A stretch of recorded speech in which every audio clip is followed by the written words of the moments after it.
quelle est votre raison de départ. La question peut être posée, pourquoi vous faites votre demande d'asile? Quel est le motif pour lesquels vous êtes parti de votre pays d'origine?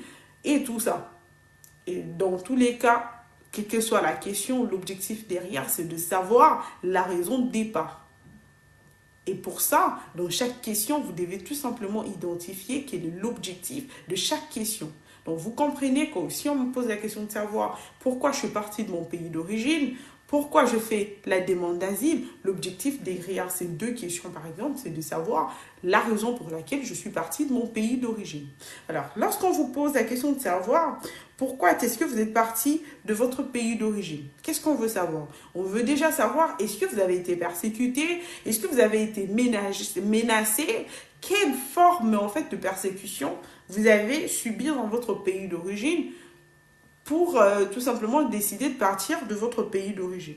On va également être en mesure d'identifier dans votre réponse l'auteur, la personne qui va vous obliger à partir de votre pays d'origine. Donc ne partez pas tout simplement à raconter les choses sans vraiment identifier la personne qui vous met en danger. Alors si vous avez suivi ma vidéo que j'ai faite aujourd'hui, vous allez vous rendre compte que j'ai dit clairement dans cette vidéo que lorsque vous avez un problème, vous êtes menacé, vous êtes, je sais pas, poursuivi par un gouvernement, il faudrait quand même identifier. Soit ça peut être une personne, soit ça peut être un groupe de personnes, soit ça peut être un parti politique, mais en tout cas, il faudrait être en mesure d'identifier les personnes spécifiques qui vous mettent en danger. Parce que tout un gouvernement, il y a plus de 1000 personnes quand même. Hein.